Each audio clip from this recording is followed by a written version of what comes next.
Hello, everyone. I hope you can hear me. I have just been having a bit of trouble with my microphone lately, and it just has not either been connected or it just hasn't picked up anything I've been saying. And some of my videos have been very quiet, and I've had to cut a few things out. But anyway, let's see how we go. In this video today, we are doing a March and April reading wrap up. Altogether, I have my book tracker here. Just write down all the books that I read. 1, 2, 3, 9 books in 2 months. That is a lot. That is a lot. But there's been a couple smaller ones, like a romance in there, things like that. So you'll see in a minute. So the start of March, I read The Enchanted Greenhouse by Sarah Beth Durst.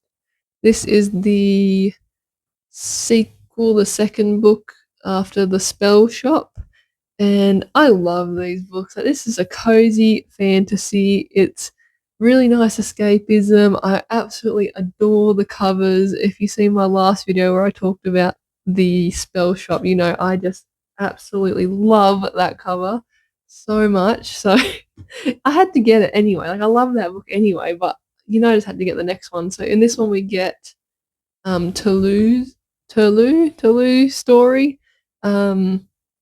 She is the librarian that basically created the sentient plant Kaz that is in the first book, The Spell Shop, and then she gets turned into a statue and basically left in front of the library for everyone to see, and almost as a warning to say don't do magic, because magic, or certain magic, is forbidden. Certain people can only do magic. I think it's like sorcerers or something can only do it, and you have to be trained specifically to do magic. So basically we get her story. She gets sent to an island, and you just go on the journey with her as she's figuring out where she is and what she's doing, and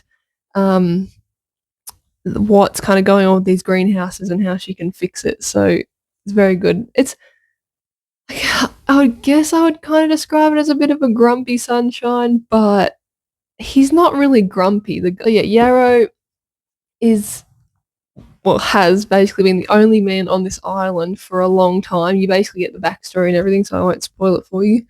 And he is, I guess, a bit standoffish because he's not used to people being on his island. So when Toulouse kind of shows up and everything happens, you kind of see him slowly start to open up and get to know her, and you get to know him too as the reader. So it is very nice. Like, it's not quite grumpy sunshine, but he can get a little bit cranky. But yes, I would 100% recommend her books. Like, they're just a nice cozy fantasy, a nice escapism book in a way, and I just love them so much. Like, they're so easy to read, and it's just really nice to read them. So would 100% recommend. Next, I read Morning Star by Pierce Brown. This is the third book in the Red Rising series. I actually found this one a lot quicker to get into. Sorry about the flies. Living in Australia, honestly, I don't even want to get into that. Anyway, it felt like I just jumped straight into it, and you were just kind of chucked right into the action. And I'm saying end a lot. But I think there was a couple slow parts, but all in all, I would say this might be one of my favourites out of the 3. I really did like Red Rising. I don't think I liked it as much as everyone else did, in a way. Like, I think as the stories progressed, I've liked it more. I just wasn't as hooked, I guess, in the first one. I don't know if I just had a lot of distractions around me or if I was just finding it hard to get into. But with Red Rising, I found that I did really like the kind of Hunger Games in space aspect that everyone describes it as. So when they kind of get put into the academy, and that was interesting. And then when Darrow was going through, I guess, his transformations, and when he's kind of learning how to be a gold, that was really interesting too. But I think just as the characters have gone on and they've had all this development and all this stuff has happened, people have betrayed them, like, it's just, you're so deep into this world now that it's just really, like, it really drew me in, and it's really, really good. So I would 100% recommend the Red Rising series. Even if, like me, you just didn't quite get into the first one, I would say just push through, at least read till Morning Star, see how you go. But I am really keen to read the next book. I need to buy it, but oh yeah, it's really good. It's popular for a reason, and I don't really read sci-fi that often. I do read a lot of different genres, but I would say that sci-fi isn't exactly a comfort genre for me. It's kind of one that I have to um, kind of push myself a little bit more to read and get into. But yeah, really good. A really good place to start, I reckon. Next book I read in March was The Distant Hours by Kate Morton. This thing is huge. Oh my, I love Morton books. Like I say, every single time I read one, it takes a while to get into it. But once you get into it, and those plot twists, they always get me. Like, I seriously think that I know what's going to happen, or I'm going to guess it, or I just think, okay, she's making it so obvious. It's got to be this character that has been involved in this situation. And then it's just someone you really do not expect at all. And it's crazy. It just gets me every time. And yeah, I have read about four or yeah, 4 of her books now. I've got another one that I wanna read soon because, oh my god, I cannot recommend her books enough. It is a bit older, like, her books came out back in where are we? I would say the 2010s, but I could be yeah, 2010, 2011, like, so they're a little bit older, but they're so good. Like, honestly, if you're gonna take anything from this video, read a Kate Morton book. It's like, yeah, I think, I just have no words. Like, it's just I love her books. But you're basically it's another past and present timeline. You're following Edie, I think her name is Eddie. She basically discovers that her mum is getting letters from an old, I guess, family friend or just people that she kind of grew up with for a little bit of time in her youth. So she gets a letter. Her reaction is just really unexpected and a little bit concerning. The mum's is, sorry. And Edie basically wants to find out what happened, who the letter's from, kind of why her mother is the way she is, and a bit more about her childhood because with the mum during the war, she basically gets sent off to this family um, to live until the war is over.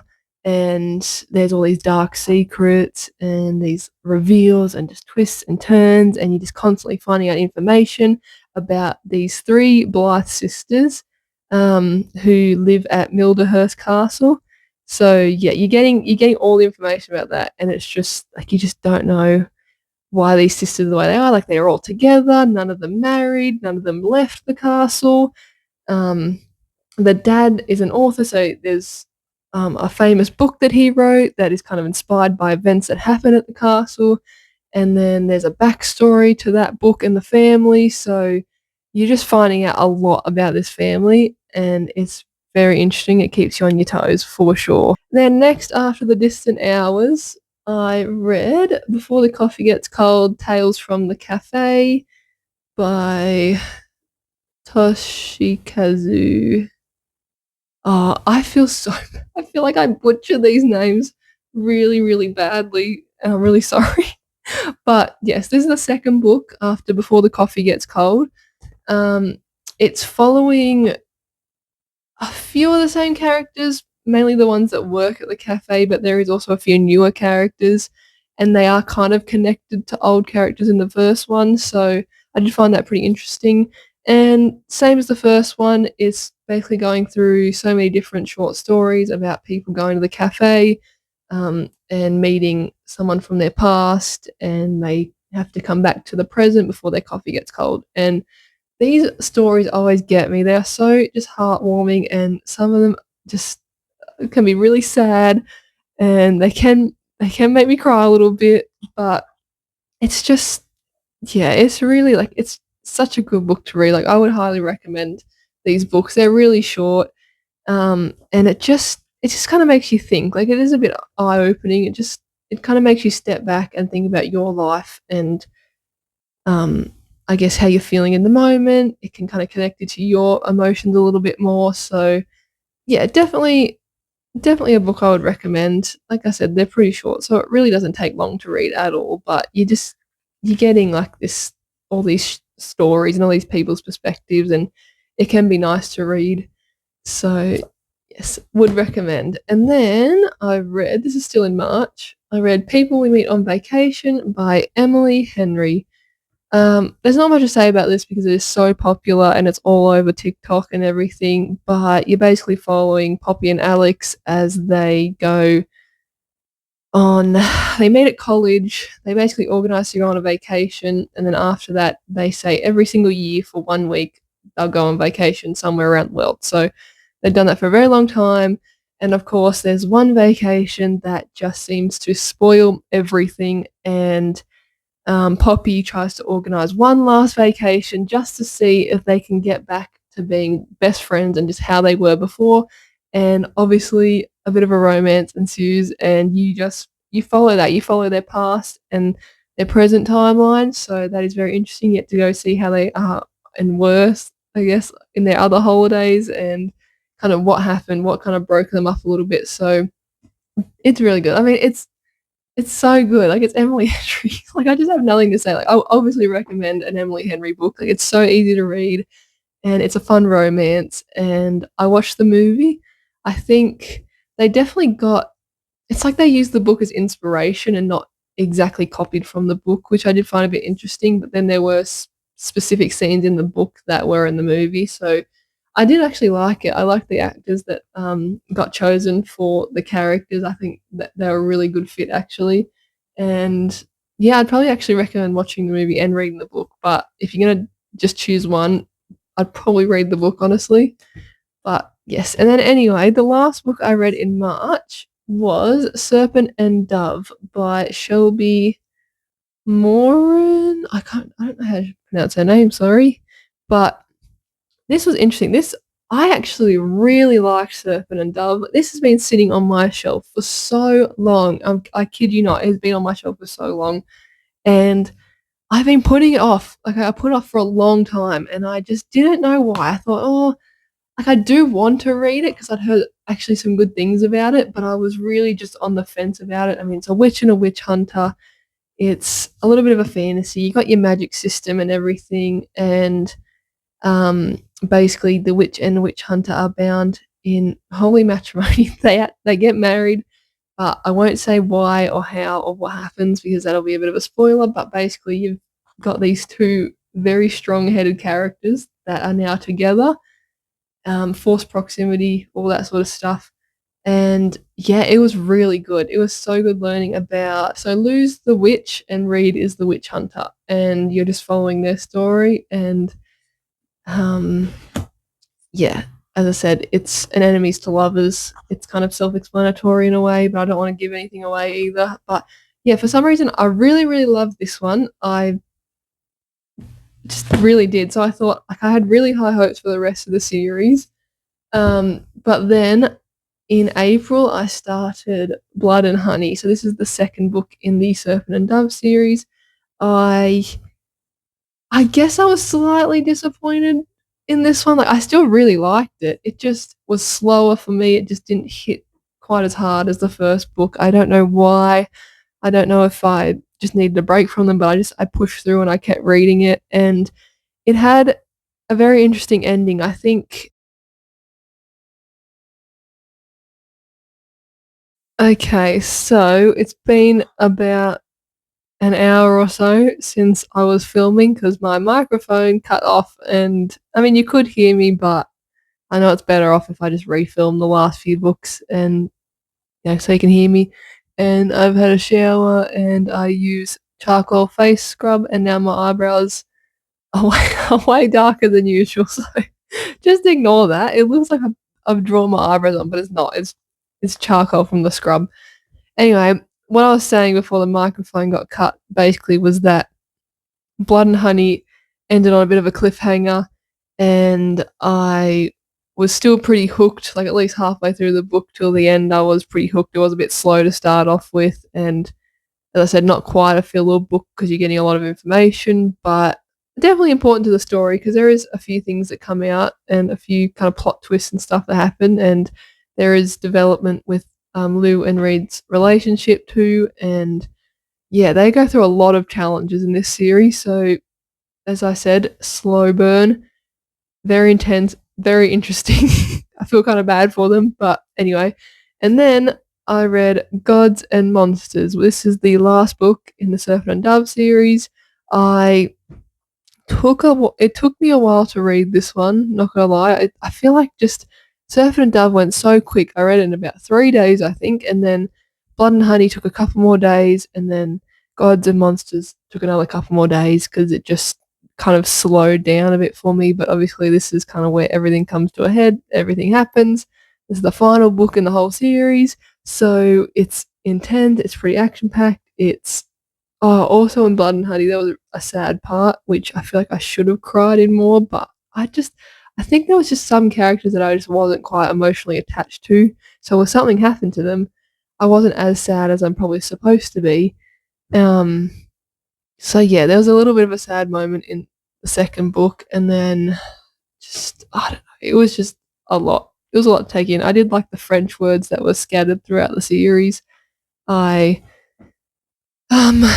think that it's an interesting series. I probably would recommend reading Serpent and Dove and then kind of just seeing where if you want to continue the series or not.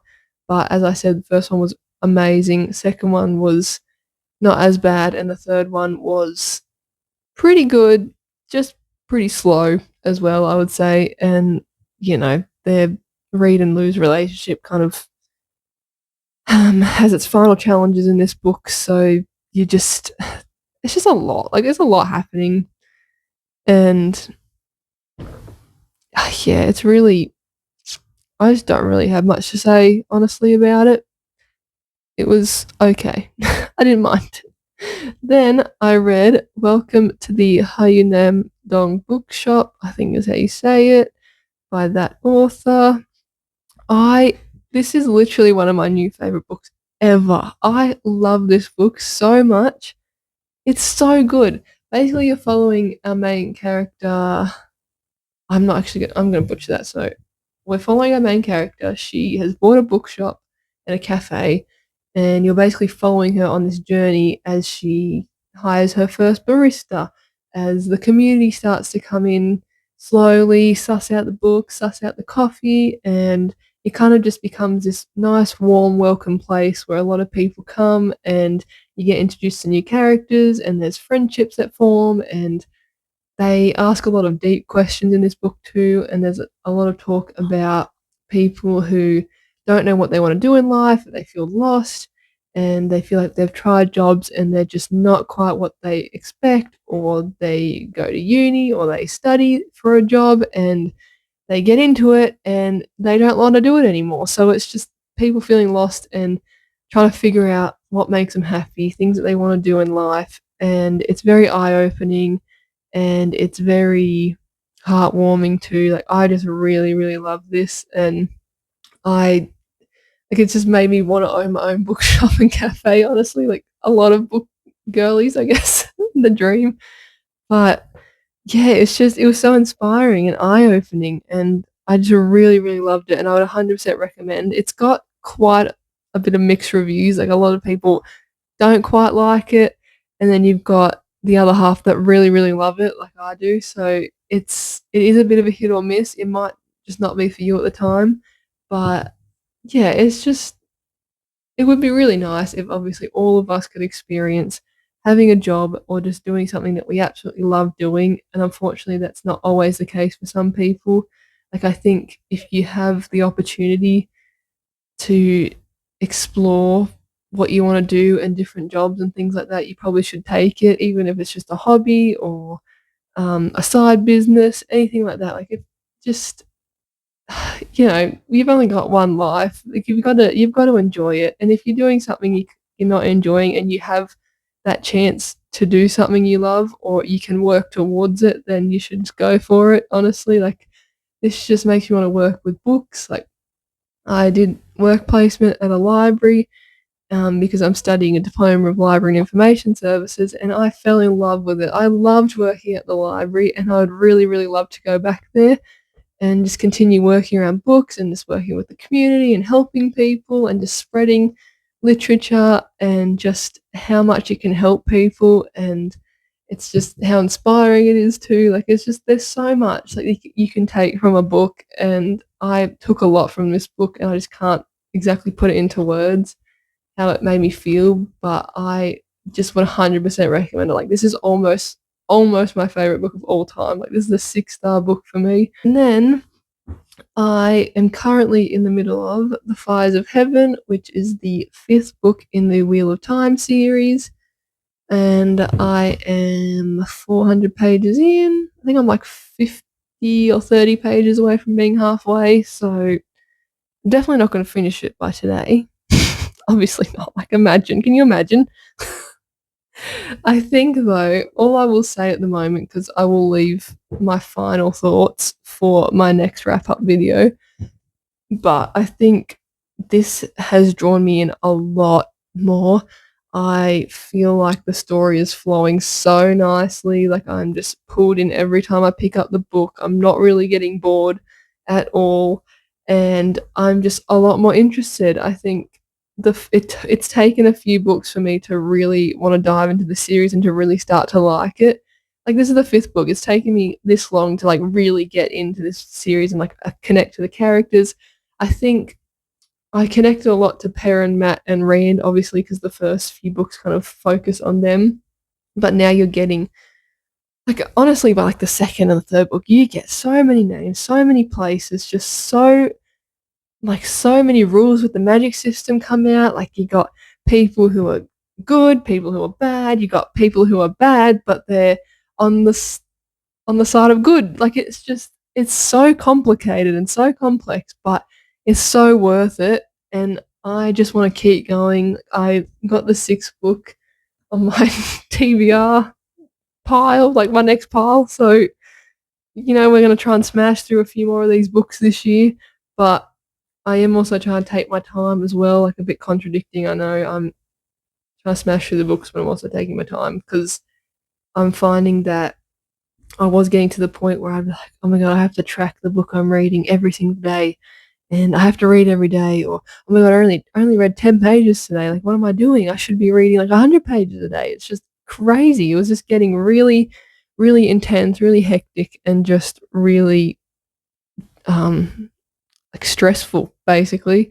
So I'm trying to just step back, take my time. I know I've said it before, but I really, really need to put more focus into doing that because it's too much. Like, it's so stressful. Like, reading 9 books in 2 months is honestly a lot. Like, that's a lot. I work part-time, and that's still a lot of books to read in 2 months. So I think I just need to enjoy what I have, enjoy the books I'm reading, and use it to help me relax before I go to bed, honestly, instead of fussing and stressing about how much I'm reading every day, because it's not healthy at all. Like, it's really not good for your mental health. So this has made me slow down a lot. It's taken me 11 days to read 400 pages. Okay? So, like, I really am slowing down, and it's been really good, and I've been enjoying myself a lot more. I'm not putting pressure on myself anymore, so it's been a lot better, honestly. So anyway, that is my wrap up. I will see you guys next time. Bye.